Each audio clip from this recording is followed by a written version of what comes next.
بسم الله الرحمن الرحيم الحمد لله رب العالمين والصلاة والسلام على رسوله الكريم وعلى آله وصحبه أجمعين ومن تبعهم بإحسان إلى يوم الدين.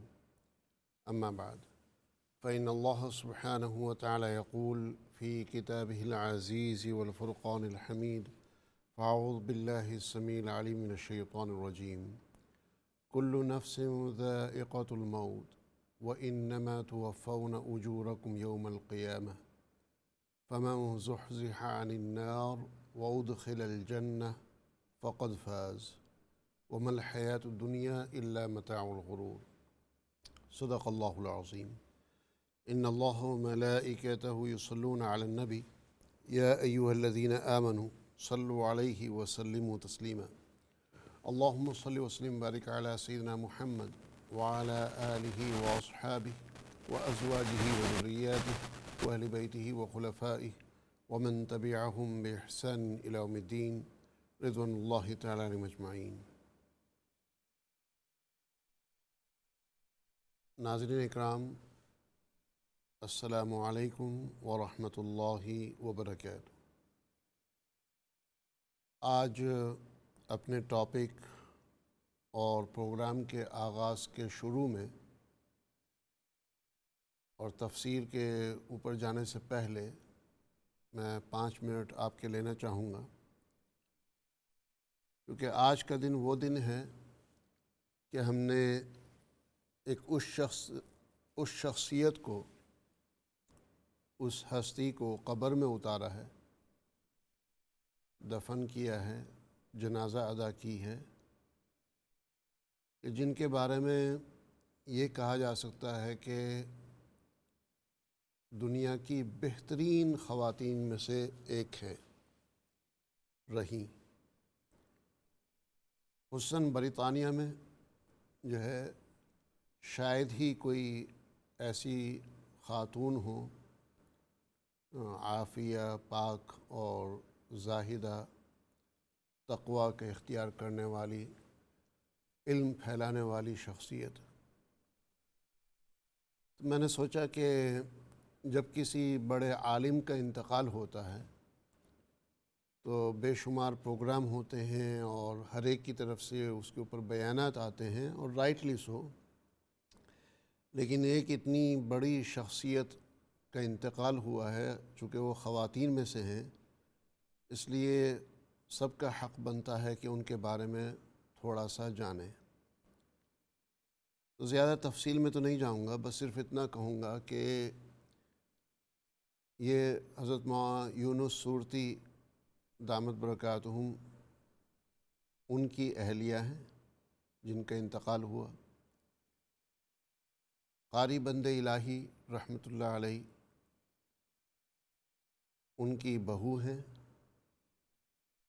قاری بند الہی وہ ہیں جن کا ابھی 2 سال پہلے غالباً انتقال ہوا، 106 سال کی عمر میں۔ قاری بند الہی میری اہلیہ کے دادا ہیں، اور مولانا یونس صورتی جن کی اہلیہ کا انتقال ہوا ہے وہ میری اہلیہ کے چچا ہیں، اور میرے فادر ان لو میرے سسر کے بڑے بھائی ہیں۔ تو رشتہ داری تو اپنی جگہ، لیکن تقوی، پرہیزگاری، نماز اور روزے کی پابندی کا وہ ملکہ اور چسکا شاید ہی میں نے اپنی زندگی میں کہیں دیکھا ہو۔ as such پوری زندگی میں ان کی جو ان کے اوپر نمازیں فرض تھیں، اس میں سے جو ہے صرف 2 نمازیں ان کی مس ہوئی ہیں۔ وہ غالباً انتقال کی گھڑیوں میں جو ہے عشاء اور فجر کی نماز جو ہے، جس وقت وہ مطلب یہ کہہ لیجیے کہ اس سچویشن میں تھیں، بے ہوشی وغیرہ کے عالم میں، زندگی میں کوئی ان کی نماز مس نہیں ہوئی۔ اور صرف نماز ہی نہیں بلکہ کوئی سنتیں اور نوافل ایسی نہیں ہوں گی کہ جس کی پابندی نہیں رہی ہوگی۔ علمی لائن سے ان کی بہت زیادہ خدمات، بے شمار ان کی طالبات ہیں ان سے پڑھی ہوئی دنیا کے مختلف ممالک کے اندر، صرف یو کے میں نہیں۔ اور میں جو ہے صرف قاعدہ یا قرآن یا بیسک اسلامک اسٹڈیز کی بات نہیں کر رہا ہوں، بلکہ بڑی دینی کتابوں کی بات کر رہا ہوں، دارالعلوم لیول کی جو ہے۔ ان کا نام جو ہے ہم سب ان کو بڑی امی کے نام سے جانتے ہیں۔ بڑی امی گجراتی کمیونٹی میں تائی امی کو کہا جاتا ہے، جیسے تائی ابا اور تائی امی۔ تو ان لوگوں کے یہاں جو ہے تائی ابا کو بڑے ابا کہتے ہیں، تو حضرت مولانا یونس صورتی دامت برکاتہم ان کو جو ہے بڑے ابا کہا جاتا ہے، اور محترمہ مرحومہ امت الجلیل شیخ ان کو جو ہے تائی امی یا بڑی امی کہا جاتا ہے۔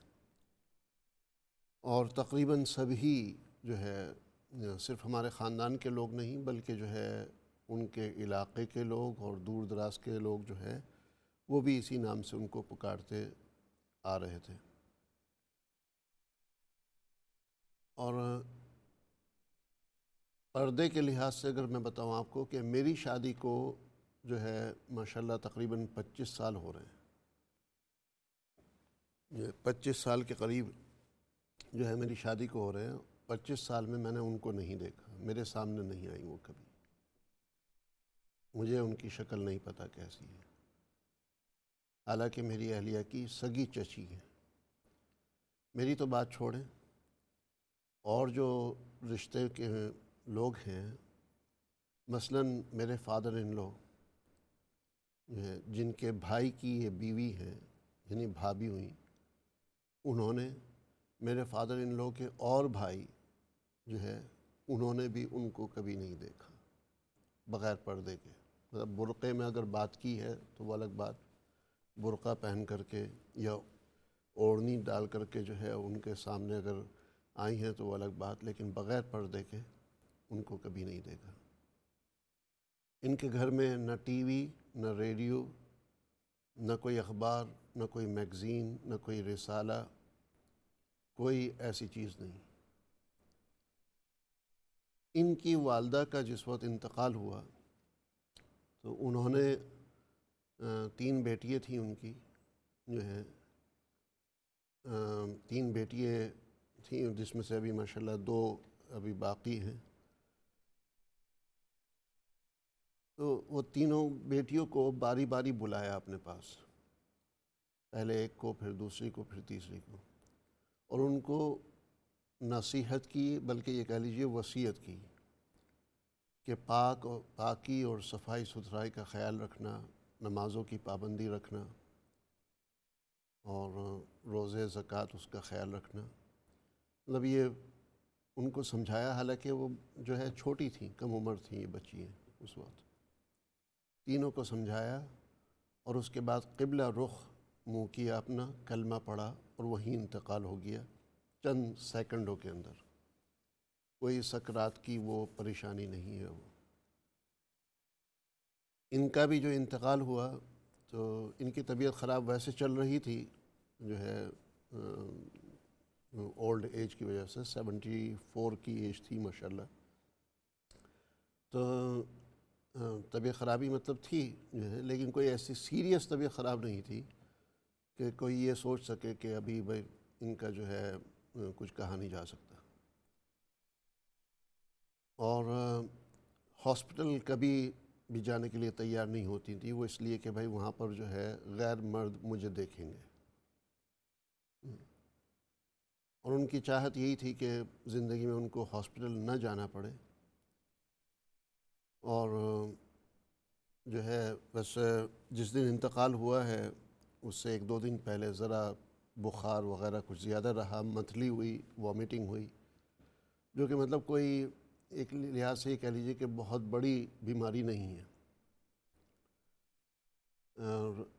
لاسٹ تھرسڈے جو ہے صبح کے وقت میں اچانک جو ہے وہ بے ہوشی کی طرح ہوئیں، اور آنکھیں پلٹیں جو ہے۔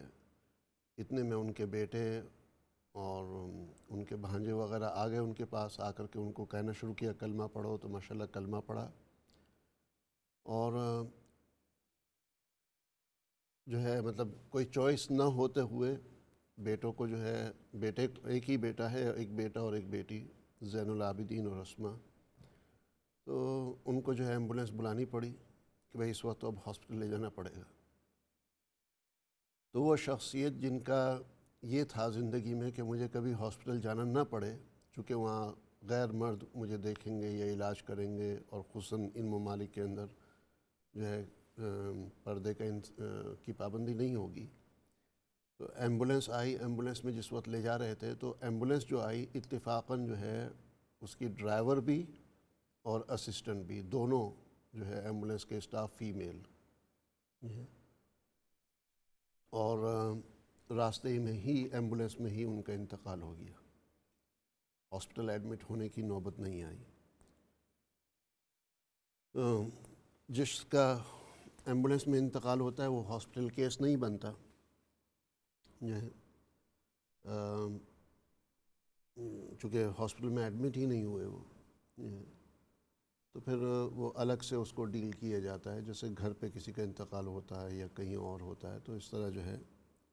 تو بہرحال اب یہ ہوا کہ جو ہے ان کو کورونر کے پاس ٹرانسفر کر دیا گیا۔ کورونر وہ ہے جو کہ مطلب یہ ڈیسائیڈ کرتا ہے وہ ڈپارٹمنٹ کہ پوسٹ مارٹم کرنا چاہیے یا نہیں، یا انتقال کی وجہ کیا ہے، وہ یہ ڈٹرمن کرنے کی کوشش کرتے ہیں۔ اس میں جو ہے جی پی کا بہت اہم دخل ہوتا ہے کہ جی پی کی رپورٹ ان کو چاہیے ہوتی ہے اور جی پی کی طرف سے کامنٹس چاہیے ہوتی ہیں۔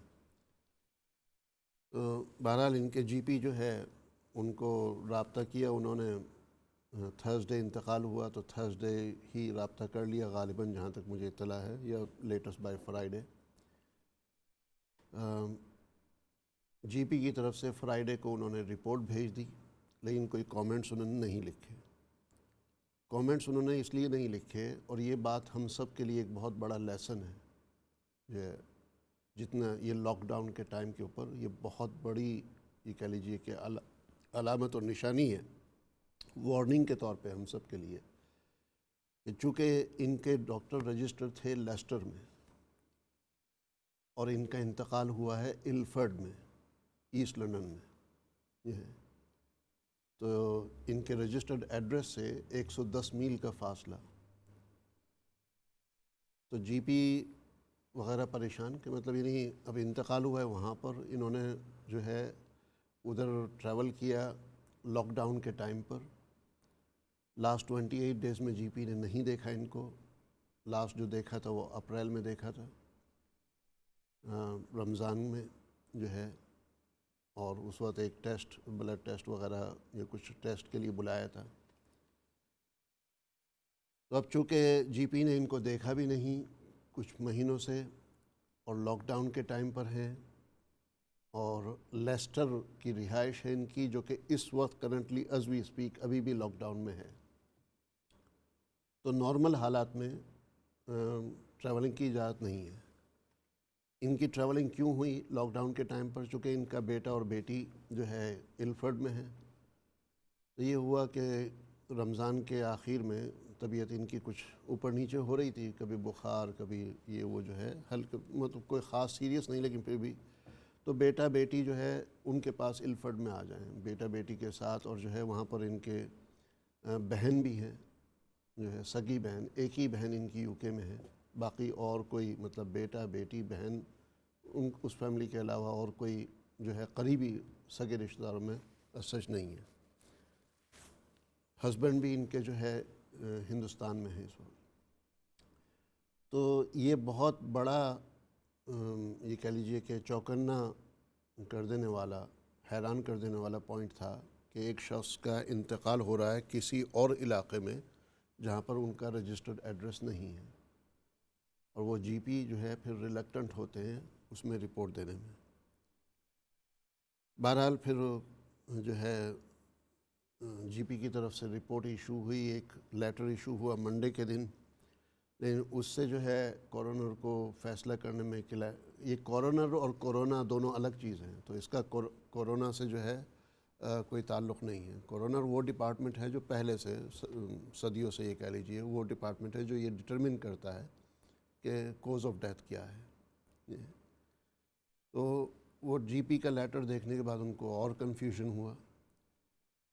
ہم لوگ بھی جی پی سے رابطہ کرنے کی کوشش کرتے رہے، کورونر ڈپارٹمنٹ بھی جو ہے جی پی سے رابطہ کرنے کی کوشش کرتا رہا، بقول جی پی کے وہ ان سے رابطہ کرنے کی کوشش کرتے رہے، لیکن آپس میں رابطہ نہیں ہوا. ٹیوزڈے کے دن صبح میں ان کی بات ہوئی اور پھر جی پی نے جو ہے وہ لیٹر لکھا اور تب جا کر کے جو ہے اپنا معاملہ حل ہوا. اور کل پھر شام جو ہے یا لیٹ آفٹرنون میں ان کا سرٹیفکیٹ ملا اور آج پھر ان کی تجہیز اور تدفین ہوئی. تو صرف یہ ایک مائنر پوائنٹ کی وجہ سے کہ بھئی وہ چونکہ لیسٹر کی رجسٹرڈ ہیں اور انتقال الفرڈ میں ہوا ہے جو ہے، اور لاک ڈاؤن کا سیزن تھا اور لیسٹر میں ابھی بھی ہے، تو اس وجہ سے جو ہے مطلب کتنی پریشانی اٹھانی پڑی جو ہے. بہرحال اللہ سبحانہ وتعالیٰ ان کو غریق رحمت کرے. بہت ہی نیک اور پارسا خاتون رہی ماشاءاللہ، بہترین زندگی انہوں نے گزاری. پوری زندگی کسی کا محتاج اللہ سبحانہ وتعالیٰ نے ان کو نہیں بنایا، اور آج ان کی تدفین ہوئی ہے. تو آپ تمام لوگوں سے گزارش ہے کہ ان کے حق میں دعا کیجیے گا 3 دفعہ قل هو اللہ پڑھ کے، اور اگر اور زیادہ ہو سکے تو سورہ یاسین یا قرآن کی کوئی تلاوت کر کے، اور بہتر ہو سکے تو 2 رکعت نفل پڑھ کے ان کے لیے دعا کیجیے گا. محترمہ امۃ الجلیل، اللہ سبحانہ وتعالیٰ ان کو غریق رحمت کرے. اور تعجب کی بات یہ کہ کورونر میں جو ہے وہ ڈپارٹمنٹ جو یہ ڈٹرمن کرتا ہے کہ بھئی کوز آف ڈیتھ کیا ہے، وہاں پر بھی جو آفیسر ان کو الوکیٹ کیا گیا وہ بھی فیمیل خاتون جو ہے.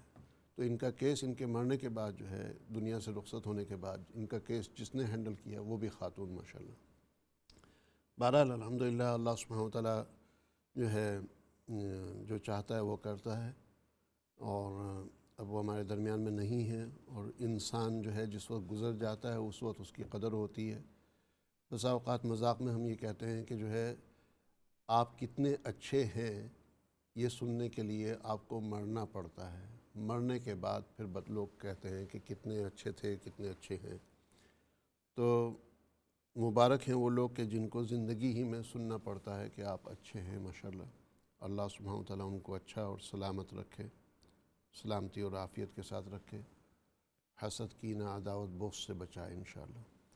تو یہ چند کلمات ان کے بارے میں کہنے تھے، خصوصی طور پر اس لیے کہ ان کے لیے دعا کیجیے گا، اللہ سبحانہ وتعالیٰ ان کی مغفرت کرے. اللہ سبحانہ وتعالیٰ ان کے اعزاء اقاربین، ان کے بیٹے، ان کی بیٹی، ان کے شوہر، ان کی 2 بہنیں اور بقیہ فیملی ممبرز جو ہیں ان کو بہترین جزائے خیر عطا فرمائے. یہ بھی بتا دوں مولانا ابرار احمد صاحب،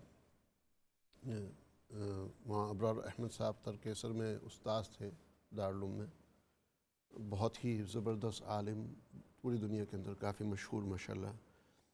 وہ ان کے بھائی رہ چکے ہیں. ان کا کئی سال پہلے، کافی پہلے ان کا انتقال ہو گیا تھا، اور ان کا انتقال جو ہے تقریباً میرے خیال میں 52 یا 54 52 54 ایج میں ہوا تھا. ڈائیبیٹک تھی ان کو. تو مطلب یعنی ایک بہت ہی بڑے عالم خاندان کی یہ فیملی ہے جو ہے. تو اللہ سبحانہ وتعالیٰ ان کی علمی خدمات کو ان کے لیے صدقہ جاریہ کے طور پر جاری ساری رکھے، آمین. چلتے ہیں ہم آج کے سبق کی طرف. آج کے سبق میں جو ہے پچھلی آیت جو ہم نے پڑھی تھی وہ تھی آیت نمبر 109، جس میں اہل کتاب کے بارے میں یہ بتایا گیا کہ وہ یہ چاہتے ہیں کہ تمہیں لوٹا دیں کفر کی طرف ایمان لانے کے بعد. یہ اپنے دلوں میں جو حسد ہے اس کی وجہ سے، اور یہ فرمایا کہ تم جو ہے اس کو درگزر کرو اور اگنور کرو، ان کو معاف کرو سے مراد بس آگے چلو. اس کے اوپر میں نے کافی تفصیل سے بتا دیا تھا. اب آگے چلتے ہیں آیت نمبر 110 کی طرف. سبحان اللہ، کہاں ابھی میری بات ہو رہی تھی محترمہ امۃ الجلیل کے بارے میں، اور کہاں یہ اتفاقاً 110 آیت جو ہے اس کا ٹائٹل ہمارے سامنے آ رہا ہے. ٹائٹل کیا ہے؟ آخرت کے لیے تیاری. تو آیت نمبر 110، آخرت کے لیے تیاری. وَأَقِیمُوا الصَّلَاۃَ، اور تم قائم کرو نماز کو، قائم کرو نماز، وَآتُوا الزَّکاۃَ، اور تم زکوٰۃ ادا کرو، وَمَا تُقَدِّمُوا لِأَنفُسِکُم مِّن خَیْرٍ، اور جو کچھ تم آگے بھیجو گے اپنے نفسوں کے لیے کوئی بھلائی، تجدوہ عند اللہ، تم پاؤ گے اس کو اللہ کے پاس، ان اللہ بما تعملون بصیر، بے شک اللہ سبحانہ و تعالی اسے جو تم عمل کرتے ہو خوب دیکھنے والا ہے۔ وَأَقِیمُوا الصَّلَاةَ وَآتُوا الزَّکَاۃَ، اور تم قائم کرو نماز اور تم دو زکوٰۃ، وَمَا تُقَدِّمُوا لِأَنفُسِکُم مِّن خَیْرٍ، اور جو کچھ تم آگے بھیجو گے اپنے لیے، لِأَنفُسِکُم، اپنے لیے، من خیرٍ، کوئی بھی بھلائی کی چیز، تجدوہ عند اللہ، تم پاؤ گے اس کو اللہ کے پاس، ان اللہ بما تعملون بصیر، بے شک اللہ سبحانہ و تعالی جو کچھ تم کرتے ہو، جو عمل کرتے ہو، جو کام کرتے ہو، اس کو خوب دیکھنے والا ہے۔ مطلب یہ کہ پچھلی آیت کے ساتھ اس کا کیا لنک ہے؟ پچھلی آیت میں یہ کہ جو ہے کفار یہ چاہتے ہیں، اہل کتاب میں سے ہوں، مشرکین میں سے ہوں، منافقین میں سے ہوں، غیر مسلم ہوں، وہ یہ چاہیں گے کہ تمہارے ایمان لانے کے بعد تمہیں جو ہے کفر کی طرف واپس لوٹا دیں، تو لہٰذا تم نے وہاں درگزر سے کام کرنا ہے، اگنور کرنا ہے اور آگے بڑھنا ہے۔ تو اس کا اس سے کیا تعلق کہ بجائے تم ان کی باتوں میں پڑو، بجائے ان کے اوپر جو ہے وقت لگاؤ اور انرجی صرف کرو، تمہیں اللہ کی عبادت اور اپنی آخرت کی تیاری میں اور زیادہ محنت کرنی چاہیے۔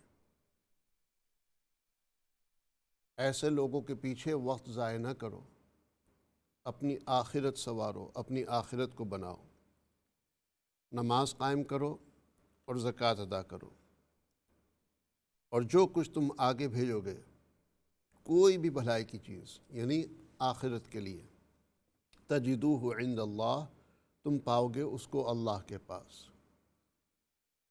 اس سے مراد ظاہر ہے وہ مال و دولت، وہ پیسہ، وہ اشیاء، وہ چیزیں بھی ہیں جو ہمیں محبوب ہیں اور ہم اللہ کے راستے میں خرچ کرتے ہیں۔ جب وہ خرچ کریں گے آپ آخرت میں جائیں گے تو اللہ کے پاس آپ ان چیزوں کو پائیں گے کہ وہ چیزیں اللہ تک پہنچی ہوئی ہوں گی۔ اور یہ کتنے بڑے اعزاز کی بات ہوتی ہے انسان کے لیے کہ اس کا بھیجا ہوا انعام، اس کا بھیجا ہوا تحفہ، اگر آپ نے کسی بادشاہ کو کوئی تحفہ بھیجا ہے اور جب آپ وہ بادشاہ کے دربار میں پہنچتے ہیں اور اس دربار میں آپ کو وہ تحفہ نظر آتا ہے تو آپ کی خوشی کا کیا عالم ہوگا؟ یار بادشاہ کے پاس میرا تحفہ موجود ہے،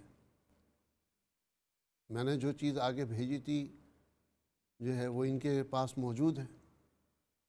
تو اسی طریقے سے جو بھی بھلائی کا کام آپ کریں گے، چاہے اس میں اللہ کی راہ میں پیسہ، مال و دولت خرچ کرنا ہو، کسی کے ساتھ حسن سلوک کرنا ہو، کسی کی بھلائی خیر خواہی کرنی ہو، کوئی علمی کام کرنا ہو، کسی کو کوئی فائدہ پہنچانا ہو، کسی بچے کو تعلیم دلانی ہو، کسی بیوہ کا کوئی ساتھ دینا ہو، کوئی راستے میں سے تکلیف دہ چیز ہٹا دی ہو،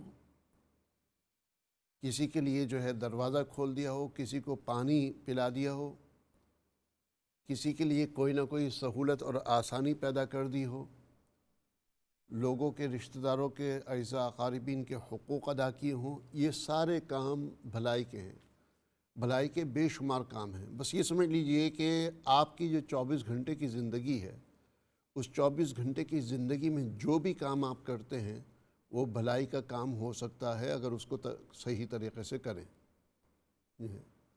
بعض کام ایسے ہیں جس کا کرنا گناہ ہے، تو اب آپ کہیں گے کہ وہ کیسے بھلائی کا کام ہوگا؟ اگر اس کو نہ کریں گے تو بھلائی کا کام ہے۔ جو گناہ کا کام ہے، کوئی اگر آپ کے سامنے ایسا موقع آتا ہے کہ آپ کوئی گناہ کا کام کر سکتے ہیں مثلا کوئی گانا سننے کو جی چاہ رہا ہے، میں صاف کہتا ہوں گانا سننا جو ہے گناہ کا کام ہے۔ تو کوئی سانگ، کوئی گانا، کوئی اس طرح کی میوزیکل اشیاء وغیرہ جو ہے یہ سننے کو جی چاہتا ہے، یا وہ گانا آپ کے سامنے آ جاتا ہے تو آپ اس کے سننے سے اگر رک جائیں، کوئی نامناسب چیز آپ کے سامنے اسکرین پر آ گئی، اس کو دیکھنے سے آپ رک جائیں جو ہے، تو کسی غلط کام سے رک جانا یہ بھی بھلائی کا کام ہے۔ ہمارے سامنے دن میں کتنی اپرچونٹیز آتی ہیں، کتنے موقع آتے ہیں، کتنے لوگ آ کر کے ہمارے سامنے کسی اور کی برائی کرتے ہیں، غیبت بیان کرتے ہیں، اس کے بارے میں نقص بیان کرتے ہیں۔ اس ٹاپک کو وہیں پر اسٹاپ کر دینا اور چینج کر دینا یہ بھلائی کا کام ہے۔ تو جو کچھ بھی ہم آگے بھیجیں گے وہ اللہ سبحانہ و تعالیٰ کے پاس ہمیں ملے گا۔ وما تقدموا لانفسکم من خیر تجدوہ عند اللہ، کہ جو کچھ بھی تم اللہ کے پاس بھیجو گے، آگے بھیجو گے اپنے لیے، وہ اللہ کے پاس پاؤ گے۔ ان اللہ بما تعملون بصیر، بے شک اللہ سبحانہ و تعالیٰ جو کچھ تم کرتے ہو دیکھنے والا ہے۔ تو اس سے جو ہے ہماری آخرت سنورے گی، ہماری آخرت بہتر ہوگی۔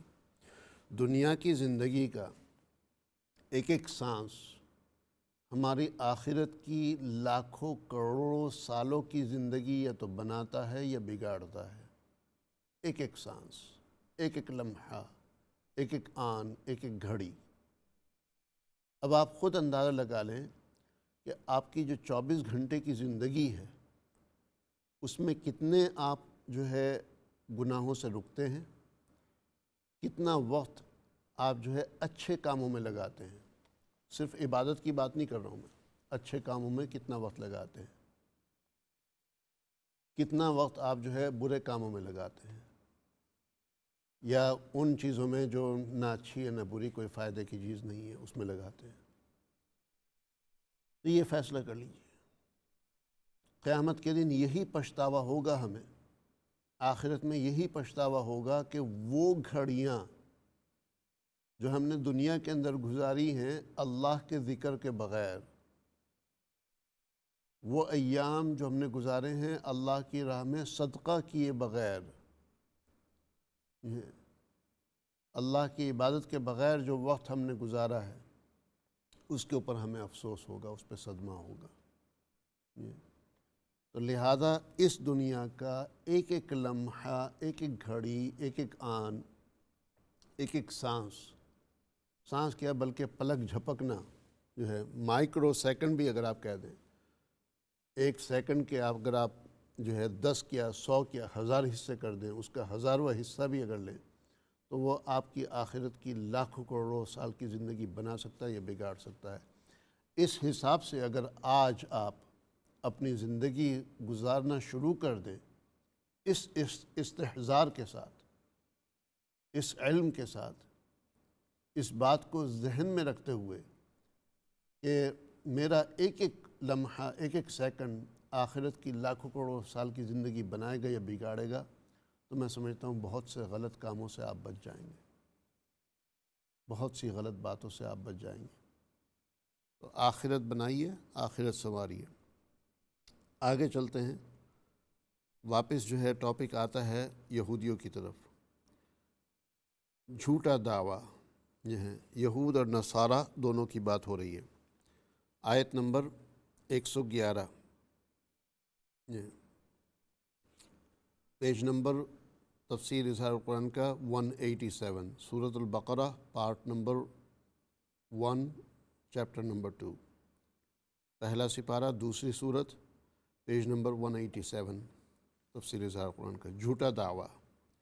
وقالو، اور انہوں نے کہا، لن يدخل الجنت، ہرگز نہیں داخل ہوگا جنت میں، الا من کان ہودن، مگر وہ جو ہو یہودی، او نصارا یا نصرانی، تلک امانیہم، یہ ان کی خواہشیں ہیں، قل ہاتوا برہانکم ان کنتم صادقین، آپ کہہ دیجئے تم لاؤ اپنی دلیل اگر ہو تم سچے.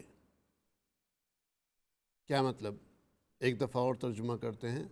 وَقَالُوا لَن يَدْخُلَ الْجَنَّةَ إِلَّا مَنْ كَانَ هُودًا أَوْ نَصَارَىٰ، اور انہوں نے کہا کہ ہرگز نہیں داخل ہوگا جنت میں مگر وہ جو کہ ہو یہودی یا نصرانی.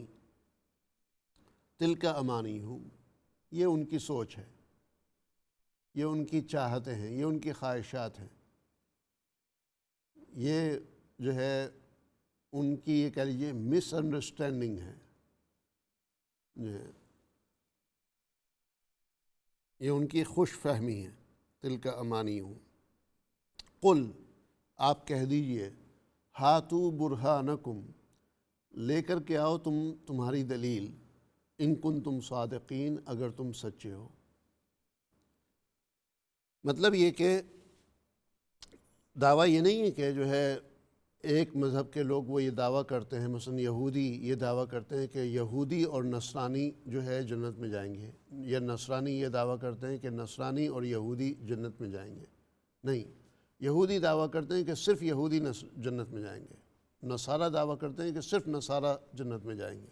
آیت جو ہے اس طرف اشارہ کر رہی ہے کہ کہا انہوں نے کہ لن يدخل الجنت الا من کان ہودن، جو ہے کہ جنت میں داخل نہیں ہوگا مگر وہ جو یہودی ہو، اور او نصارہ، یا نصارہ ہو.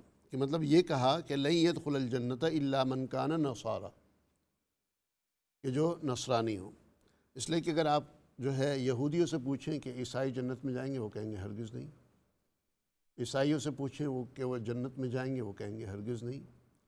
مسلمانوں سے آپ پوچھیں تو مسلمان اس کا صحیح جواب دیں گے، اور وہ جواب یہ ہے کہ یہودی جو اس وقت کے یہودی تھے موسیٰ علیہ السلام کے دور کے، جنہوں نے موسیٰ علیہ السلام کی شریعت پر عمل کیا اور اس کے بنیادی عقائد کو برقرار رکھا، بنیادی عقائد کو، تو وہ جنت میں جائیں گے عیسیٰ علیہ السلام کے آنے تک. عیسیٰ علیہ السلام کے آنے کے بعد وہ جنہوں نے عیسیٰ علیہ السلام کی نبوت کو اپنایا، ان کی شریعت کو اپنایا، اور نئے لوگ جو ہے چاہے وہ نئے ہوں چاہے وہ یہودیوں میں سے ہوں، لیکن عیسیٰ علیہ السلام کی تعلیمات کو انہوں نے اپنا لیا، تو حضور صلی اللہ علیہ وسلم تک آنے والے جتنے بھی یہ لوگ ہیں یہ جنت میں جائیں گے. اور حضور صلی اللہ علیہ وسلم کے آنے کے بعد جنہوں نے محمد صلی اللہ علیہ وسلم کی تعلیمات کو اپنایا، ان کی نبوت کو تسلیم کیا، وہ لوگ جو ہے قیامت تک آنے والے جو اس دعوے کو جو ہے ثابت رکھیں گے، اس کے اوپر جو ہے ثابت قدم رہیں گے اور کلمہ گو ہوں گے، نبی صلی اللہ علیہ وسلم کی نبوت پر ایمان رکھیں گے، آخرت، رسالت، توحید، ان چیزوں پہ ایمان رکھیں گے، یہ لوگ جنت میں جائیں گے. اسی طریقے سے یہودیوں سے پہلے اور جو دیگر مذاہب گزرے ہیں اللہ سبحانہ و تعالیٰ کی شریعت کے مطابق، مثلا آدم علیہ السلام سے لے کر کے جو ہیں اور نبیوں کی امتیں جو آئی ہیں، جنہوں نے اپنے اپنے نبیوں کی اتباع کی، وہ سب کے سب جنت میں جائیں گے. جب اگلا نبی آ جاتا ہے تو اس اگلے نبی کی اتباع بھی کرنا ضروری ہو جاتا ہے. اب جو ہے قل ہاتو برہانکم، اس کی دلیل لے کر کے آؤ اگر تم سچے ہو. تو یہ دلیل صرف جو ہے یہودیوں سے اور نصارہ سے نہیں مانگنی ہے، بلکہ یہ دلیل مسلمانوں سے بھی مانگنی ہے. مسلمان جو یہ کہتا ہے کہ بھئی ہم جنت میں جائیں گے، تو اس کی دلیل مانگنی ہے. مسلمان جو یہ کہتا ہے کہ حضرت عیسیٰ علیہ السلام سے آنے سے پہلے جو یہودی اپنے عقائد پر برقرار تھے، جس طرح آج مثال کے طور پر کوئی مسلمان اگر حضور صلی اللہ علیہ وسلم کی شان میں گستاخی کرتا ہے تو کیا وہ مسلمان رہے گا؟ کوئی اگر جو دین کے ارکان ہیں، ارکان خمسہ، توحید، جو ہے یہی کہہ لیے شہادت جو ہے، اور نماز، روزہ، زکوٰۃ، حج، اس میں سے کسی ایک چیز کا انکار کرتا ہے، ایک کا، دو کا، چار کا، پانچوں کا، کسی ایک چیز کا بھی انکار کرتا ہے، کیا وہ شخص مسلمان رہے گا؟ ہرگز نہیں۔ کوئی شخص جو ہے رسول اکرم صلی اللہ علیہ وسلم کو نبی تو مانتا ہے لیکن قرآن کو اللہ کی کتاب نہیں مانتا، کیا وہ شخص مسلمان رہے گا؟ کوئی شخص نبی بھی مانتا ہے، رسول اکرم صلی اللہ علیہ وسلم کو، قرآن کو بھی مانتا ہے جو ہے کہ اللہ کی کتاب ہے، لیکن قبر کی زندگی یا آخرت کے اوپر یقین نہیں رکھتا، آخرت کا وہ انکار کر دیتا ہے، تو کیا ایسا شخص مسلمان رہے گا؟ تو جس طریقے سے ہمارے پاس خود تھرمامیٹر ہے کہ مسلمان کون ہے کون نہیں ہے، اور یہ جو ہے عام لوگوں کو بھی پتہ ہے، ایک ہے کوئی کام نہ کرنا، مثال کے طور پر کوئی زکوٰۃ نہیں دے رہا ہے، کوئی روزہ نہیں رکھ رہا ہے، وہ گناہ ہے، اور دوسرا ہے کسی کام کا انکار کرنا، کہ روزے کی فرضیت، کہ روزہ رکھنا فرض ہے، اس بات کا انکار کرنا کہ بھئی میں تو روزے کو مانتا ہی نہیں ہوں، میرے حساب سے روزہ جو ہے کوئی دین کا حصہ نہیں ہے، کوئی زکوٰۃ کا انکار کرتا ہے، کوئی نماز کا انکار کرتا ہے، تو یہ انکار کرنا گناہ نہیں بلکہ کفر ہے۔ تو کسی چیز پر عمل نہ کرنا گناہ ہے اور اس کا انکار کر دینا یہ کفر ہے، یہ فرق آپ سمجھ لیجئے واضح طور پر۔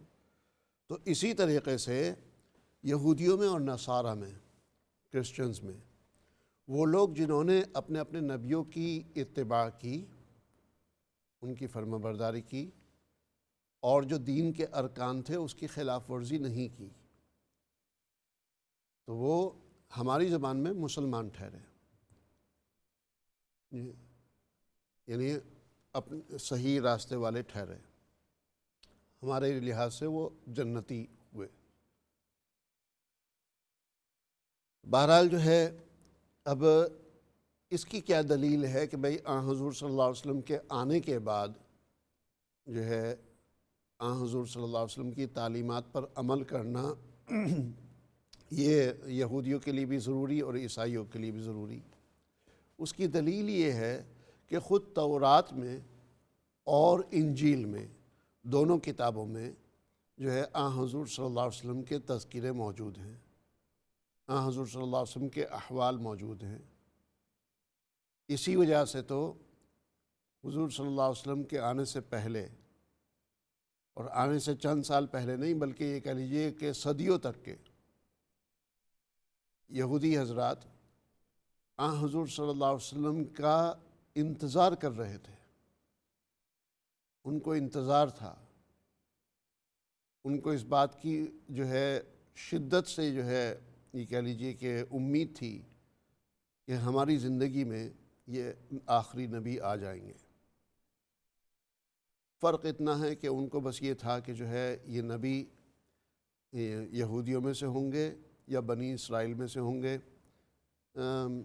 یا یہ کہہ لیجئے کہ اسحاق علیہ السلام کی اولاد جو ہے، مطلب جو بنی اسرائیلی کہا جاتا ہے، ان میں سے ہوں گے۔ اب حضور صلی اللہ علیہ وسلم کی جب پیدائش ہوئی تو وہ نہ بنی اسرائیل میں سے نہ یہودیوں میں سے، بلکہ جو ہے ارد گرد کا ماحول مشرکین مکہ والا تھا، تو شرک کے ماحول میں اللہ سبحانہ وتعالیٰ نے توحید کا پرچم بلند کرایا حضور صلی اللہ علیہ وسلم کے ذریعے سے۔ تو جو ہے لہٰذا دلیل اس کی یہی ہے کہ ان کی خود کی کتابوں میں موجود ہے، اور اس کو کوئی انکار نہیں کر سکتا، اس کا کوئی انکار نہیں کر سکتا کہ رسول اکرم صلی اللہ علیہ وسلم کا بائبل میں اور جو ہے اپنا تورات میں تذکرہ ہے۔ کوئی چاہے تو سرچ کر لے اس پہ، اس کے بارے میں کوئی چاہے تو تحقیق کر لے، prophet Muhammad in Bible, in gospel, in old testament, اس طریقے سے جو ہے اس کے ریفرنسز کے ساتھ موجود ہے، اس کے حوالے جات موجود ہیں۔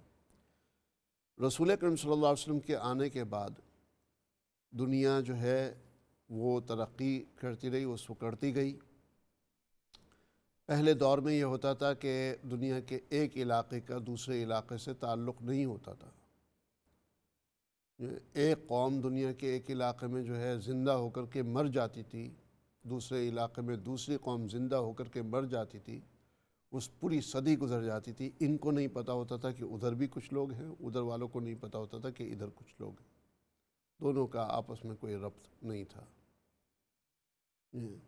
تو رسول اکرم صلی اللہ علیہ وسلم کے آنے کے بعد یہ دنیا سکڑتی گئی، پوری دنیا کے اوپر جو ہے بعض لوگوں کی حکومتیں ہونی شروع ہوئیں، تو وہاں سے جو ہے اس بات کی ضرورت نہیں رہی کہ ہر علاقے کے لیے کوئی نبی ہو، بلکہ رسول اکرم صلی اللہ علیہ وسلم کو آخری نبی قرار دیا گیا۔ تو انشاءاللہ اس ٹاپک کے اوپر مزید بات کرتے ہیں، بلکہ کافی بات ہو گئی، پھر انشاءاللہ آگے اگلی آیت کی طرف چلیں گے۔ وقفے کے بعد بریک کی طرف چلتے ہیں، ساتھ رہیے گا۔ فی امان اللہ، والسلام علیکم ورحمۃ اللہ وبرکاتہ۔